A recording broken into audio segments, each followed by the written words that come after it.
अस्सलामुअलैकुम बिस्मिल्लाहिर्रहमानिर्रहीम। Welcome to my channel पढ़ो लर्न टुगेदर। उम्मीद है कि आप तमाम लोग खैरियत से होंगे। आज हम लोग एक्सरसाइज 30.3 का पार्ट 1 पढ़ेंगे। ये क्लास मैट्रिक की जो न्यू मैथमेटिक्स आई है उसकी मैं तमाम क्वेश्चंस को सोल्यूशन करवा रहा हूँ। अभी हम लोग चैप्टर नंबर 30 कर रहे हैं और बाकी चैप्टर्स भी मेरे चैनल के अंदर अपलोड है, आप जाके उसे भी चेकआउट कर सकते हो। ठीक है, तो चलो आज इसको चेकआउट करते हैं और साथ साथ फर्स्ट एड की तमाम न्यू बुक्स की मेरे लेक्चर्स मेरे चैनल के अंदर मौजूद है, आप जाके उसे भी चेकआउट कर सकते हो। चलो आज इसको सॉल्व करते हैं और देखते हैं किस तरह से सॉल्व हो रहा है। तो मेरे पास क्या लिखा हुआ है, एक्सरसाइज 30.3 का पार्ट 1 है मेरे पास और कहा जा रहा है इसको सॉल्व करने को। तो मैं 30.1 और 30.2 जो है उसके तमाम सवालात अपने चैनल में अपलोड कर दिए, साथ साथ डिस्क्रिप्शन में भी उसके लिंक्स मौजूद होंगे, आप जाके चेकआउट कर सकते हो। तो चलो आज इसको सॉल्व करते हैं और देखते हैं कि किस तरह से सॉल्व होगा। लिखा हुआ है find the coterminal angle of the flowing angle. आपने क्या निकालना है, आपने कोटर्मिनल एंगल निकालना है। तो कोटर्मिनल एंगल को करने से पहले आपको कुछ मालूम होना चाहिए कि कोटर्मिनल होता क्या है। ठीक है, तो हमारे पास कोई भी टर्म, हमारे पास जो एंगल बन रहा होता है, लाइक इस तरह से मेरे पास एक एंगल बन रहा है, चले वो कोई सा भी एंगल हो, 90 डिग्री का हो या किसी भी डिग्री का एंगल हो। ठीक है, एक्स और वाई एक्सिस के दरमियान एक एंगल बनता है ना, ये हमारे पास एक्स एक्सिस होता है। ठीक है, और ये मेरे पास पॉजिटिव का वाई एक्सिस होता है। ठीक है, चाहे नेगेटिव टर्म में बन सकता है, पॉजिटिव टर्म में बन सकता है, कैसे बन सकता है, मैंने एज अज्यूम करके ले लिया कि मेरे पास एक वैल्यू बन रहा है, एक एंगल बन रहा है। ठीक है, याद रखना कोटर्मिनल में क्या होता है, कोटर्मिनल में ये होता है कि आपके पास जो एंगल बना है ना उसमें क्या हो जाए, एक और एक रेवोल्यूशन आ जाए। ठीक है, मतलब एक रेवोल्यूशन, एक एंगल के साथ साथ दूसरा एंगल भी आ जाए, मतलब जो एंगल बना है वहीं से एक रेवोल्यूशन घूमे एंड देन जाके वापसी आ जाए, तो वो क्या होता है, मेरे पास कोटर्मिनल होता है। और उससे मेरे पास क्या बन जाती है, एक थीटा 2 बन जाता है, एक थीटा 1 होता है और एक मेरे पास थीटा 2 होता है।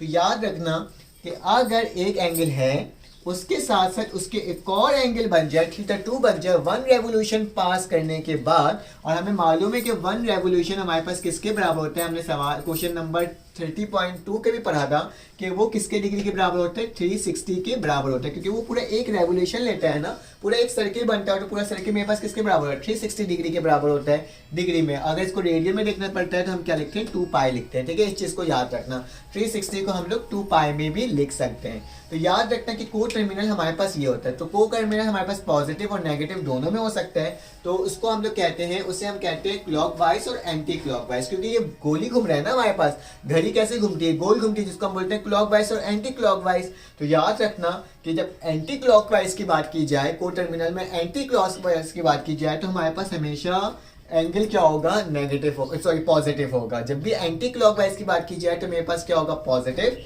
और अगर हमारे पास उसकी बात की जाए, क्या बोलते हैं, क्लॉकवाइज की बात की जाए, तो हमारे पास एंगल हमेशा क्या होगा, नेगेटिव होगा। तो इस चीज को आपने याद रखना है। तो हमें इसका एक एक करके क्या करना है, क्लॉकवाइज और एंटी क्लॉकवाइज निकालना है, क्योंकि को टर्मिनल निकालने का हमारे पास यही तरीका है। तो इसको मैं रब कर देता हूँ। ये छोटा सा बेसिक सा कॉन्सेप्ट था जो मुझे बताना था कि एक रेवोल्यूशन करना पूरे एंगल का, तो वो क्या होता है, मेरे पास को टर्मिनल होता है। तो क्या आगे मेरे पास 55 डिग्री है। ठीक है, तो 55 डिग्री को मुझे क्या करना है, सबसे पहले मैं क्लॉकवाइज निकाल लेता हूँ, या एंटी क्लॉकवाइज, बुक के अंदर पहले एंटी क्लॉकवाइज निकाला हुआ है। तो मैं क्या लिखूंगा, सोल्यूशन लिखूंगा, इसको क्या कर दूंगा, एंटी क्लॉक वाइज लिख दूंगा। ठीक है, एंटी क्लॉकवाइज में क्या पे 360 को प्लस कर देंगे, तो 55 में हम क्या कर देंगे, 360 को अगर हम प्लस कर देंगे 55 डिग्री में, तो मेरे पास एंटी क्लॉकवाइज निकल जाएगा। तो एंटी क्लॉकवाइज मेरे पास किसके बराबर हो जाएगा, 415। ठीक है, पहला कोर टर्मिनल हमारे पास ये निकल गया। और अब क्या निकालेंगे, क्लॉकवाइज निकालेंगे। तो क्लॉकवाइज में क्या करते हैं, हम नेगेटिव करते हैं 360 डिग्री को। ठीक है, तो क्या करेंगे, 55 ही डिग्री में माइनस कर देंगे 360 डिग्री को, तो मेरे पास क्या आ जाएगा, मेरे पास आ जाएगा 305 डिग्री। देखो कितना आसान था ना, माइनस का 305 डिग्री। तो इस तरीके से तमाम सवालात को करना होगा, एक दफा पॉजिटिव और एक दफा नेगेटिव करके, मतलब एक दफा एंटी क्लॉकवाइज और एक दफा क्लॉकवाइज करके। अब मेरे पास क्या π/6 है, तो क्या लिखूंगा, सबसे पहले एंटी क्लॉकवाइज लिखूंगा। ठीक है, एंटी क्लॉक लिखूंगा और वाइज लिख दूंगा। ठीक है, तो मेरे पास क्या आ जाएगा, π/6 है। अब मेरे पास इसको डिग्री में चेंज करना है, तो आप डिग्री में चेंज कर सकते हो, लेकिन बुक के अंदर डिग्री में चेंज नहीं किया गया है, इसको डायरेक्ट सॉल्व किया गया। तो एंटी क्लॉकवाइज में प्लस करेंगे, इस दफा क्या करेंगे, 360 डिग्री। ठीक है, तो 360 को हम लोग किसके बराबर बोलते हैं, 2 पाई के बराबर बोलते हैं। तो क्या लिख दूंगा, 2 पाई लिख दूंगा। ठीक है, तो मैंने 2 पाई लिख दिया। तो 6 2 से कितना होता है, 12 होता है। तो मेरे पास क्या आ जाएगा, 12 पाई आ जाएगा अपॉन क्या आ जाएगा, 6। तो मेरे पास क्या आ जाएगा, 13 पाई अपॉन 6। तो मेरे पास ये एक वैल्यू बन करके आ जाएगी। ठीक है, उसके बाद क्या करेंगे, अब -2 पाई करेंगे और देखते हैं कि मेरे पास क्या बन कर आ रहा है। तो मेरे पास सिंपल मैं क्लॉकवाइज लिखूंगा, क्या लिखूंगा, क्लॉकवाइज निकालने जा रहा हूँ। तो मेरे पास इसकी वैल्यू क्या आ जाएगी, पाई बाय 6 माइनस का 2 पाई, ठीक है। तो क्या है 6 2 से मेरे पास 12 होता है, तो पाई माइनस 12 पाई अपॉन 6 हो जाएगा। पाई में से 12 गया तो 11 का पाई माइनस में और 6 आ जाएगा, तो क्या आ जाएगा -11 पाई बाय 6, ठीक है। तो ये मैंने आपको लिख करके क्या कर दिया, दिखा दिया। कितने आसान तरीके से सॉल्व होते जा रहे हैं ना, कितना सिंपल सा सवाल है। ऐसा लग रहा है कि ये तो सवाल पेपर में आ जाए तो पूरे ही नंबर हमें मिल जाए। उसके बाद क्या लिखा है, पार्ट 3 हमारे पास है। तो पार्ट 3 में पहले हम क्या निकालेंगे, एंटी निकालेंगे, ठीक है। पूरा नहीं लिख रहा हूँ, जगह नहीं है मेरे पास। तो एंटी में क्या लिखूंगा, माइनस का मैं क्या लिख दूंगा 45 लिख दूंगा, और प्लस क्या करवा दूंगा 360 डिग्री, ठीक है। याद रखना आपके पास क्या होगा, -45 में से 360 डिग्री प्लस हो जाएगा। तो मेरे पास इसकी वैल्यू क्या आ जाएगी, मेरे पास 315 आ जाएगी, ठीक है। और देख लेते हैं मेरे पास कैसे लिखूंगा, मैं लिखूंगा यहाँ पे 315, तो मेरे पास प्लस का 315 डिग्री हो जाएगा, ठीक है। और हम क्लॉकवाइज देखेंगे तो मेरे पास क्या आ जाएगा, -45 डिग्री में माइनस करवा दूंगा किसको, 360 डिग्री को करवा दूंगा। तो मेरे पास इसकी वैल्यू क्या आ जाएगी, हमारे पास क्या आ जाएगी 405 आ जाएगी। तो क्या लिख दूंगा 405, तो माइनस का 405 डिग्री, ठीक है। डायरेक्ट करवा रहा हूँ, इतना डिटेल में नहीं गया हूँ, ठीक है। अब माइनस का 3 पाई बाय 4 लिखा हुआ है, तो क्या लिखूंगा -3 पाई बाय 4 लिखूंगा। अगर मैं एंटी निकाल रहा हूँ तो एंटी में क्या लिखूंगा, एंटी क्लॉकवाइज में प्लस का 2 पाई करूंगा, ठीक है। तो 4 2 से क्या हो जाएगा 8 हो जाएगा, तो प्लस का 4 2 से 8 पाई और नीचे क्या आ जाएगा 4 आ जाएगा, ठीक है। अब मुझे क्या करना होगा, मुझे 8 में से 3 को माइनस करवा देना होगा। तो मेरे पास क्या वैल्यू आ जाएगी, मेरे पास 5 आ जाएगी। 8 में से 3 जाता है तो क्या बचता है, 5 बचता है ना। तो मेरे पास क्या आ जाएगा 5 पाई अपॉन 4 आ जाएगा, ठीक है। अगर हम क्लॉकवाइज निकाल रहे हैं तो क्या होगा, वही काम होगा, माइनस का 3 पाई और क्या हो जाएगा, नीचे क्या लिखा हुआ आ जाएगा 4 आ जाएगा, और माइनस का 2 पाई हो जाएगा, ठीक है।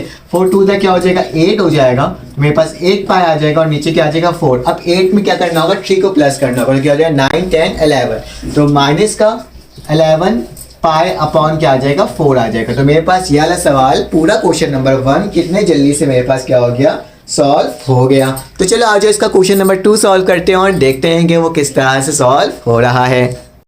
अब हमारे पास क्वेश्चन नंबर 2 है। तो क्वेश्चन नंबर 2 में क्या लिखा हुआ है, लिखा हुआ है आइडेंटिफाई द क्वाड्रेंट। हमें क्वाड्रेंट को फाइंड आउट करना है ऑफ द फ्लोइंग एंगल्स। हमें कुछ एंगल्स दिया हुआ है, उसको देखते हुए हमें क्या करना होगा, इसकी क्वाड्रेंट की वैल्यू को फाइंड आउट करना होगा, ठीक है। तो चलो आ जाओ, इसके एक एक करके वैल्यूज को हम लोग फाइंड आउट करेंगे और देखेंगे मेरे पास इसकी वैल्यू क्या बन करके आ रही है, ठीक है। तो चलो आ जाओ, इसको सॉल्व करते हैं। तो याद रखते हैं क्वाड्रेंट मालूम करने के लिए हमें क्वाड्रेंट के एंगल्स मालूम होना चाहिए कि उसके अंदर कौन से क्वाड्रेंट किस एंगल में लाई करते हैं। लाइक मेरे पास फर्स्ट क्वाड्रेंट होता है, ठीक है। क्वाड्रेंट फर्स्ट होता है, ये कितना होता है मेरे पास, ये 90 डिग्री के अंदर अंदर होता है, ठीक है। 90 डिग्री के अंदर अंदर। अब 90 डिग्री से मेरे पास यहाँ पे आएंगे, 90 प्लस 90 किसके बराबर होता है 180। तो 90 से लेकर 180 तक का दरमियान होता है, उसको बोलते हैं हम लोग क्वाड्रेंट 2 कहते हैं। अब 180 से लेकर के आपके पास क्या आ जाएगा, इसमें 90 प्लस करोगे तो मेरे पास क्या आ जाएगा 270 आ जाएगा, ठीक है। 270 डिग्री यहाँ से लेके यहाँ तक की जो वैल्यू होती है वो किसके बराबर है, क्वाड्रेंट 3 के बराबर होती है, ठीक है। और 270 से प्लस 90 करोगे तो मेरे पास क्या आ जाएगा 360 डिग्री आ जाएगा। तो यहाँ से लेके यहाँ तक के क्वाड्रेंट जो होते हैं वो मेरे पास क्या होता है 4 क्वाड्रेंट होता है, ठीक है। तो इस तरीके से हमारे पास कुछ क्वाड्रेंट की वैल्यू होती है जो कि मैंने आपको करके बता दिया। इन 4 क्वाड्रेंट्स की वैल्यू मैंने आपको क्या कर दिया, करके बता दिया। अब क्या करना होगा, एक एक करके वैल्यू को वहां से उठाना होगा और देखना होगा कि मेरे पास इसकी वैल्यू कहाँ बन करके आ रही है, ठीक है।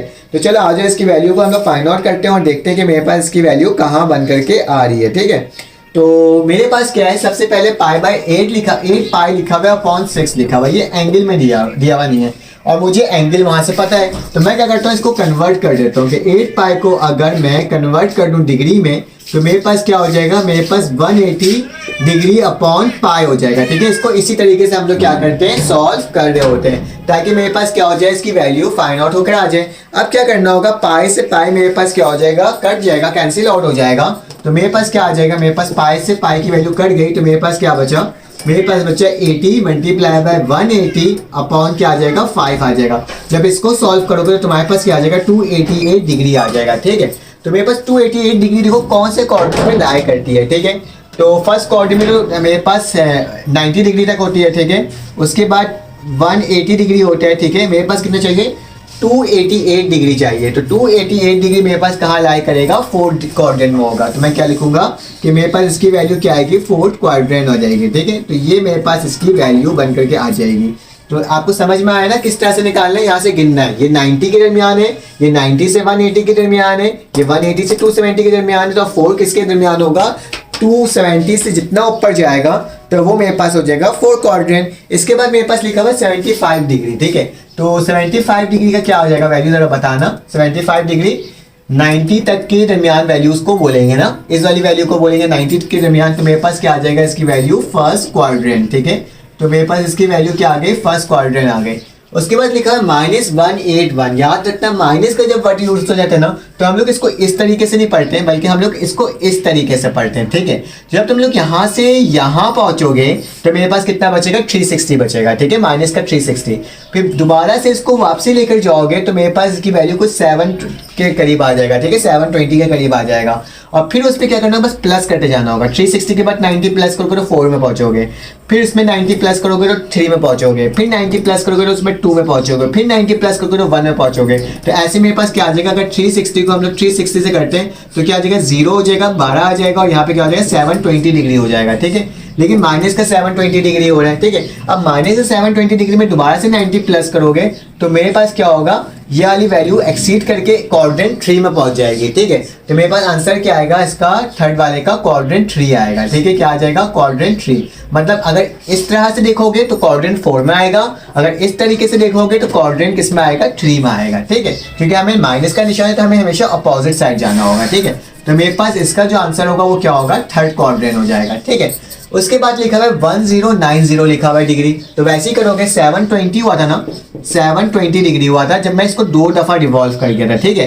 तो उसके बाद मुझे क्या करना है, मुझे 10 चाहिए। अगर फिर से 90 करूंगा तो मेरे पास कुछ ये 8 वाली वैल्यू आएगी, फिर 90 करूंगा तो मेरे पास कुछ इससे ज्यादा भरकर आएगी। अगर मुझे यानी वैल्यू के करीब जाना होगा, जब तुम सबको प्लस करते जाओगे तो मेरे पास कौन से एंगल में आएगा, ये क्वाड्रेंट 3 में आएगा, ठीक है। तो 4 भी मेरे पास क्वाड्रेंट 3 ही आएगा, ठीक है। Q3 लिख दिया तो मतलब क्या है, मेरे पास क्वाड्रेंट 3 इसकी वैल्यू है। इसके बाद लिखा हुआ है 7π/6। तो 7π/6 को भी हमें क्या करना होगा, इसको सॉल्व करना होगा और देखना होगा कि मेरे पास इसकी वैल्यू क्या आ रही है। तो मेरे पास इसकी वैल्यू जो आ रही होगी उसको हम लोग क्या कर देंगे, लिख देंगे। जैसे कि मेरे पास लिखा हुआ है 7π/6 है ना, तो 7π/6 लिखूंगा, मल्टीप्लाई करवाऊंगा 180/π। तो पाई से पाई क्या हो जाएगा, कैंसिल आउट हो जाएगा, 7 हो जाएगा, 180 डिग्री हो जाएगा, और नीचे क्या आ जाएगा मेरे पास 6 हो जाएगा। सिंपल है, इसको मल्टीप्लाई और डिवाइड कर दो तो तुम्हारे पास क्या बन के आएगा, 210 बन करके आ जाएगी इसकी वैल्यू, ठीक है। इसको डायरेक्ट काटना तो आ जाएगा मेरे पास 210, ठीक है। तो 210 डिग्री कहाँ लाया करता है, 210 डिग्री मेरे पास 180 यहाँ तक हो गया, 180 से लेके 270 तक के दरमियान, मतलब क्वाड्रेंट 3 में लाया करता है, ठीक है। इसकी भी वैल्यू क्या आ जाएगी, क्वाड्रेंट 3 आ जाएगी। उसके बाद मेरे पास आखिरी है जिसमें लिखा हुआ है मेरे पास, शायद ये माइनस का 5π था, शायद पाई। मैं एक बार नोट देख लेता हूँ बुक में कि मेरे पास इसकी वैल्यू क्या है। मेरे पास हाँ माइनस का 5π/4 है। तो माइनस का 5π/4 को भी क्या करना होगा, हमें सॉल्व करना होगा सेम उसी तरीके से। तो क्या लिखूंगा, -π/5/4 multiply by 180 degree upon pi. तो पाई से पाई कट रहा, तो मेरे पास क्या बचा, 5 मल्टीप्लाई बाय 180 डिग्री अपॉन 4। तो इसको क्या कर दो, इसको 5 को मल्टीप्लाई करो 180 से और डिवाइड करो, तो मेरे पास क्या आ जाएगा, -225। -225 आ जाएगा। तो अपोजिट चलना स्टार्ट करो, 90 के बाद क्या होगा, मेरे पास 220 होगा, और 220 से लेकर के 225 तक जाना, तो मतलब ये सेकंड क्वाड्रेंट में लाई कर रहा होगा। माइनस को बिल्कुल अपोजिट ही करेंगे, ठीक है।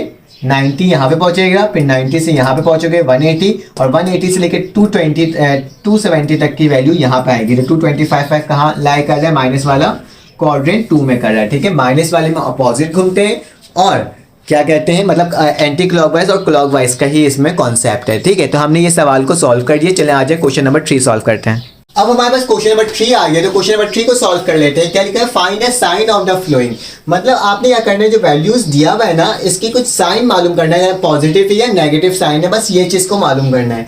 तो कैसे मालूम कर सकते हैं, उससे पहले आपको ये चीजें मालूम होनी चाहिए कि साइन थीटा बेटा हमारे पास साइन थीटा के बराबर होता है, कॉस थीटा के बराबर होता है, टेन थीटा हमारे पास साइन अपॉन कॉस के बराबर होता है, टेन का ही रेसिप्रोकल क्या होता है, कॉट होता है, ठीक है। तो कॉस अपॉन साइन हो जाता है। उसी तरह से सेक थीटा मेरे पास 1 अपॉन कॉस के बराबर होता है, और कॉसिक बराबर होता है मेरे पास 1 अपॉन साइन थीटा के।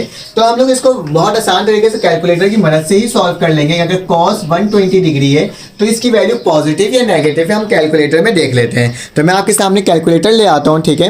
देन आप इसमें देख के बताइएगा। मैं क्या लिखूंगा, कॉस लिखूंगा, ठीक है। कॉस लिखा तो इसके अंदर क्या आ गया, मेरे पास कॉस आ गया, ठीक है। मैं क्या लिख देता हूँ, कॉस लिख देता हूँ। तो मेरे पास कॉस कॉस आ जाएगा यहाँ पे, और कॉस के बाद क्या लिखा है 120 लिखा हुआ है, तो क्या लिख दूंगा 120 लिख दूंगा। इक्वल टू का निशान डालूंगा, देखो मेरे पास क्या आ रहा है, नेगेटिव में आंसर आ रहा है। किस में आ रहा है, नेगेटिव में, तो मतलब इसकी वैल्यू क्या हो जाएगी मेरे पास, नेगेटिव हो जाएगी।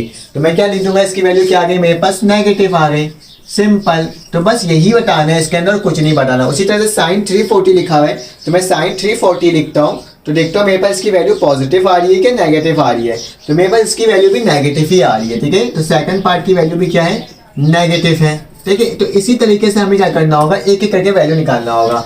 जो कॉन्सेप्ट वाली बात है वो क्या है, सेक थीटा। देखो सेक लिखा हुआ है, तो सेक क्या लिखा हुआ है, 200 डिग्री लिखा हुआ है। तो सेक थीटा हमारे पास किसके बराबर होता है, सेक थीटा बराबर होता है 1 अपॉन कॉस थीटा के।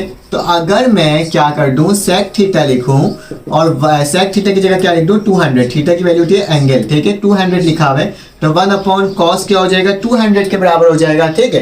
तो अब क्या करो, कॉस 200 की वैल्यू निकाल दो, क्या आता है मेरे पास। अगर मैं कॉस 200 लिखूं तो मेरे पास एक वैल्यू नेगेटिव में ही आ रही है, ठीक है। क्या आ रही है मेरे पास, 1 अपॉन -0.939, तो माइनस में आई तो इसकी वैल्यू भी क्या होगी मेरे पास, नेगेटिव ही होगी, ठीक है। उसी तरीके से क्या करना होगा, कॉसिक सॉल्व करोगे तो कॉसिक में क्या लिखोगे, कॉसिक बराबर होता है मेरे पास 198 डिग्री है, तो ये बराबर होगा 1 अपॉन साइन 198 डिग्री, ठीक है। जब इसको सॉल्व करोगे तो देखना इसकी वैल्यू क्या आएगी, फिर देन उसकी वैल्यू, एक एक करके तमाम की क्या करना होगा, हमें वैल्यू को फाइंड आउट करना होगा। मैं आपको पाई वाला एक बता देता हूँ ताकि आप कंफ्यूज ना हो। तो tan थीटा लिखा हुआ है और क्या लिखा है, माइनस का π/3 लिखा हुआ है, ठीक है। तो बोला जा रहा है इसकी वैल्यू क्या कर दो, फाइंड आउट कर दो। तो चाह सकते हो तो इसको तुम डिग्री में भी चेंज कर सकते हो, ठीक है। अगर चाहते हो तो इसको क्या कर लो, डिग्री में चेंज कर लो, ताकि क्या हो जाए तुम्हारे पास इसका आंसर ठीक तरीके से आ जाए, ठीक है। तो हम लोग क्या करते हैं, इसको हम लोग डिग्री में चेंज करते हैं, या फिर आप डायरेक्टली कैलकुलेटर में देख लो। तो कैलकुलेटर में जब मैं इसको वैल्यू देख रहा हूँ, अगर 10 लिख रहा हूँ और माइनस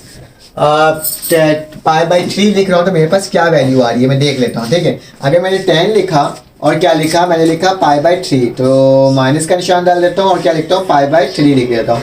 तो मेरे पास इसकी जो वैल्यू आ रही है वो मेरे पास क्या आ रही है, एक में सही से लिखना पड़ेगा मुझे मुझे पहले लिखना होगा क्या, 10 लिखना होगा, तो मैंने 10 लिख दिया, ठीक है, ब्रैकेट लिखा। उसके बाद मेरे पास क्या है, उसके बाद मेरे पास माइनस का निशान है और क्या लिखा हुआ है, π/3 लिखा हुआ है। तो शिफ्ट दबाऊंगा, 10 दबाऊंगा तो पाई आ जाएगा और यहाँ 3 आ जाएगा, ठीक है। तो देखते हैं इसकी वैल्यू क्या बनकर आ रही है। इसकी वैल्यू भी मेरे पास नेगेटिव में ही आ रही है, तो मैं क्या लिख दूंगा, इसको नेगेटिव ही आएगी इसकी वैल्यू, ठीक है। तो कैलकुलेटर में डायरेक्ट ऑप्शन होता है इसको सॉल्व करने का, तो आप इसको डायरेक्ट कैलकुलेटर की मदद से सॉल्व कर लेना, ठीक है। तो इसको चले आ जाए, क्वेश्चन नंबर 4 देखते हैं और देखते हैं वो किस तरह से सॉल्व हो रहा है।